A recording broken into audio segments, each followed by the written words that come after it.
한여름의 무더위가 절정에 달하던 어느 날 대학생인 민수는 친구들과 함께 오래된 시골 마을로 여름 휴가를 떠나기로 했다. 그 마을은 민수의 할머니가 사시던 곳으로 지금은 아무도 살지 않는 버려진 집들이 몇 채 남아있을 뿐이었다.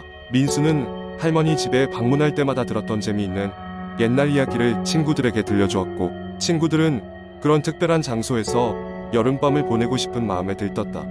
마을에 도착한 민수와 친구들은 제일 먼저 할머니 집으로 갔다. 집은 오랜 기간 방치되어 있었지만 오히려 친구들은 그런 분위기가 마음에 들었다.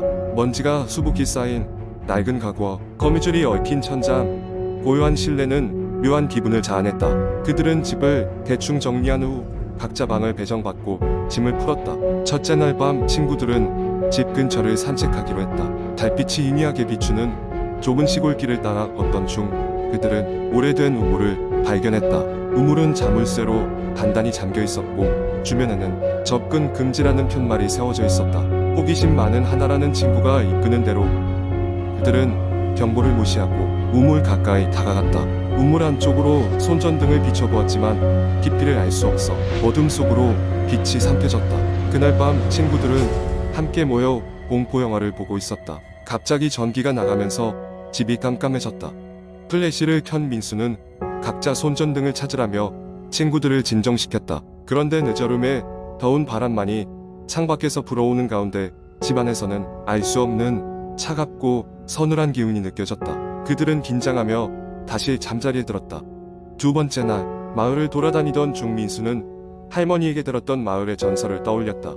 전설에 따르면 이 마을의 우물에는 과거의 불행하게 생을 마감한 여자의 영혼이 깃들어 있다고 했다. 그 여자는 다른 사람의 잘못으로 희생양이 되어 처참하게 물에 빠져 죽었으며 그 후 마을 곳곳에 그녀의 원한이 서려 있다는 것이다. 그날 밤에도 이상한 일은 계속되었다. 친구들은 이미 잠자리에 들었지만 자정이 가까워오자 밖에서 낮은 속삭임이 들려오기 시작했다. 마치 바람과 함께 누군가의 목소리가 실려오는 듯했다. 조용히 일어난 민수는 창문을 통해 바깥을 내다보았다. 그러나 밖에는 아무것도 없었다. 결국 친구들은 점점 두려움에 사로잡혀갔다. 이튿날 밤 하나의 제안으로 그들은 우물 쪽으로 다시 한번 가보기로 했고 필요한 도구를 챙겨서 우물의 자물쇠를 열었다. 깊고 검은 우물 속에서 나오는 알 수 없는 기운이 그들을 감싸고 있는 듯했다. 우물의 물은 너무 찬 기운을 뿜어냈고 그들이 무슨 짓을 하고 있는지 깨달았을 때에는 이미 늦어버렸다. 잠시 후 그들은 우물에서 빠져나와 집으로 돌아왔다. 그러나 집에 돌아온 순간 그들은 모두 설명할 수 없는 불안감에 사로잡혔다. 집의 창문과 문이 모두 흔들리고 있었고 저절로 전등이 켜졌다 꺼졌다를 반복했다. 그들은 급히 짐을 싸서 집을 빠져나와 차에 몸을 실었다. 도시로 돌아온 후 그들은 마치 악몽에서 깨어난 듯한 기분을 느끼며 이틀 밤 동안의 일을 담담히 서로에게 얘기했다. 이후 그들은 다시는 그 마을로 가지 않기로 서로 약속했다. 하지만 가끔씩 모두가 잠든 심야의 민수의 전화기에는 알 수 없는 발신자 번호로부터 우물거리는 소리가 새겨진 음성 메시지가 남아있었다. 그날의 기억은 오래도록 그들의 마음속에 깊은 여운을 남겼다. 두 번째 이야기. 어느 한적한 시골 마을 그곳에는 오랜 세월 동안 전해져 내려오는 기묘한 전설이 하나 있었다. 마을의 끝자락에는 사용되지 않은 오래된 고택이 하나 있었는데 사람들은 그곳을 귀신이 사는 집이라 불렀다.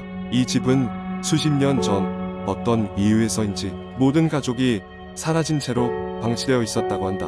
그 이후로 그 집은 내려오는 소문 때문에 아무도 들어가려고 하지 않았다. 몇 해 전 이 마을로 새로운 가족이 이사오게 되면서 이야기는 시작된다. 도시 생활에 지쳐있던 김씨 가족은 마침 저렴한 시골집을 찾고 있었고 그렇게 이 저주받은 마을에 정착하게 되었던 것이다. 김씨 가족은 부모님과 두 자녀로 이루어져 있었으며 그들이 이사온 후 몇 주 동안은 아무런 문제도 없이 평온하게 지내고 있었다. 하지만 어느 늦은 밤 막내딸 수진이가 이상한 소리를 듣게 되면서 이야기는 전개된다. 밤마다 방 한 구석에서 들리는 누군가의 속삭임과 잡음 그리고 누군가가 집안을 돌아다니는 것 같은 발소리에 수진이는 밤마다 잠에서 깨어났다. 처음엔 그저 바람 소리라고 생각했지만 날이 갈수록 그 소리는 점점 더 분명해졌다. 수지는 결국 부모님께 이 사실을 얘기했지만 그들은 곧바로 아이의 상상이라며 대수롭지 않게 여겼다. 하지만 수진의 오빠인 현우는 동생의 이야기를 듣고는 뭔가 단단히 수상하다고 느껴 그 밤에 함께 그 소리를 찾아보자고 제안했다. 둘은 손전등 하나를 들고 조심스럽게 발소리가 나는 방향으로 다가갔다. 소리의 근원지를 따라간 끝에 그들은 집의 가장 낡고 오래된 부분, 당시 사용되지 않던 방에 이르게 되었다. 방에 들어가 보니 낡고 해진 사진 몇 장이 바닥에 흩어져 있었다. 사진에는 이 집의 이전 가족들이 환하게 웃고 있었지만 한 가지 이상한 점이 있었다. 사진들 중 몇 장은 누군가의 얼굴이 엉성하게 찢겨나가 있었다. 그제서야 두려움을 느낀 현우와 수지는 급히 방을 빠져나왔고 그 사건 이후로 그들은 밤마다 조금씩 바뀌어가는 자신의 가족들을 눈치챘다. 엄마는 이해할 수 없는 말들을 중얼거리기 시작했고 아빠는 점점 더 무기력해지며 행동이 이상해지기 시작했다. 무엇보다 두려워했던 것은 그들의 눈빛이 점점 사람이 아닌 것처럼 변하고 있다는 점이었다.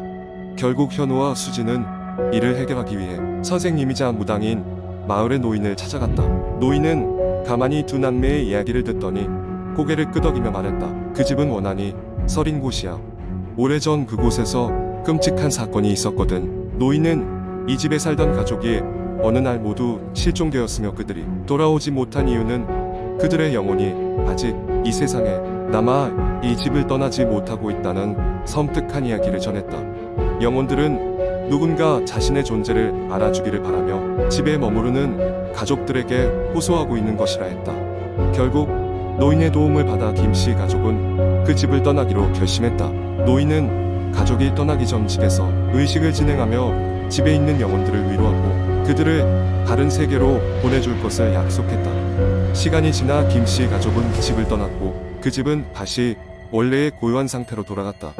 현우와 수지는 그날 이후로 다시는 그 마을에 가지 않았고 그 집에 무엇이 있었는지에 대한 기억을 되새기지 않으려 노력했다.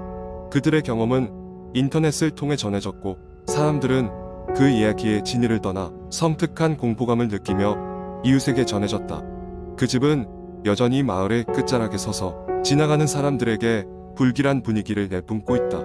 시간이 지나면서도 여전히 이 집은 사람들 사이에서 귀신이 사는 집으로 불리며 공포의 대상이 되고 있다. 세 번째 이야기. 그날은 유난히 퇴근이 늦어진 금요일 저녁이었다. 지친 몸을 이끌고 회사에서 나와 집으로 향하던 중 강남의 네온사인과 휘황찬란한 불빛들이 거리를 가득 메우고 있었다. 피로한 눈을 비비며 지하철역으로 내려가는 계단을 천천히 걸었다. 대개는 사람들이 가득한 시간대였지만 금요일 늦은 밤이라 그런지 의외로 한산했다. 지하철 플랫폼에 도착했을 때 마침 열차가 들어오고 있었다.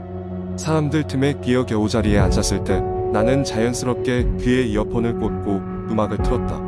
열차가 출발하자마자 창밖의 풍경이 빠르게 스쳐갔다. 가끔씩 비치는 터널의 불빛이 차 안을 잠깐씩 환하게 밝혔고 그 빛 속에서 사람들의 표정이 다양한 그림처럼 떠오르고 사라졌다. 열차가 몇 정거장을 지나고 나서였다. 내가 앉아있는 곳 맞은편에 한 여자가 앉아있었다. 처음에는 별다른 이상을 느끼지 못했다. 그녀는 긴 검은 머리를 늘어뜨리고 있었고 커다란 하얀 마스크로 얼굴을 반쯤 가린 채 고개를 숙이고 있었다. 시간이 좀 더 흐르자 왠지 모르게 등골이 서늘해졌다. 그 여자의 어딘가가 이상했다. 처음에는 그녀가 앉아있을 때의 자세 때문인가 싶었다. 그녀는 의자 끝에 턱을 댄 상태로 가만히 있었다. 그리고 무표정한 얼굴로 눈만 움직이며 나를 계속 쳐다보고 있었다. 나는 순간적인 호기심과 불안감이 뒤섞인 채로 눈을 마주치지 않으려 했다. 이런 상황에서 제일 좋은 방법은 신경 쓰지 않는 것이라 생각하며 눈을 피하고 휴대폰에 집중하려고 했지만 그럴 수가 없었다. 그녀의 시선이 너무나도 강렬하게 느껴졌다. 마치 나를 꿰뚫어 보는 것처럼. 그리고 그 시선은 점점 더 무겁고 날카로워져만 갔다. 잠시 후 여자가 천천히 자리에서 일어났다. 그리고는 열차의 앞쪽으로 걸어갔다. 나는 안도의 한숨을 내쉬며 이제 긴장이 풀릴 것 같았다. 그러나 얼마 지나지 않아 여자가 다시 그 방향에서 돌아와 내 앞에 다시 섰다. 이번에는 의자에 앉지 않고 나를 내려다봤다. 나는 이제 의도적으로 그녀의 시선을 피할 수 없게 되었다. 그녀는 여전히 말을 하지 않았다. 대신 그녀의 눈동자가 마치 나에게 무언가를 전하려는 듯 생생하게 살아있는 것처럼 보였다. 그리고 갑자기 열차가 터널 사이에 멈췄다. 갑작스러운 제동에 약간의 흔들림이 있었고 열차는 정지했다. 순간적으로 불안감이 차올랐지만 안내방송이 나와서 안도할 수 있었다. 잠시 대기하겠습니다. 안전상의 이유로 열차가 멈췄습니다. 열차 내부 조명이 어둑해지고 사람들의 웅성임이 들려왔다. 하지만 그 여자는 여전히 내 앞에 서서 나를 보고 있었다. 심장이 빠르게 뛰기 시작했다. 그녀가 나를 보고 있는 게 아니라 나의 뒤쪽을 보고 있다는 걸 그제야 깨달았다. 등골이 오싹해지며 뒤를 돌아볼 용기도 나지 않았다. 그때 열차 주변으로 서늘한 바람이 불어왔다. 문득 그녀가 조용히 웃으며 입을 열었다. 뒤에 그분이 있나요? 나는 순간적으로 얼굴을 붙였다. 뒤를 돌아보지 않을 수 없었다. 천천히 고개를 돌리자 거기엔 아무도 없었다. 하지만 그렇기에 더 오싹했다. 문득 열차의 조명이 확 켜지면서 다시 움직이기 시작했다. 그러나 여자는 이미 사라지고 없었다. 플랫폼에 도착해 뛰쳐나가면서 뒤를 돌아봤지만 그녀는 어디에도 보이지 않았다. 그날 이후로 나는 그 여자와 그리고 그녀가 내게 말했던 그분이 누구인지에 대해 잊으려 했었다. 그러나 지하철을 탈 때마다 그때의 소름 끼치는 기억이 떠오르곤 했다. 그 이후로도 그녀를 다시 만나진 않았지만 항상 그 뒷자리에 무언가가 있을 것 같은 느낌에 사로잡혀야 했다. 그리고 언젠가 또 그 여자가 나타나서 물을 것만 같았다. 뒤에 그분이 있었나요?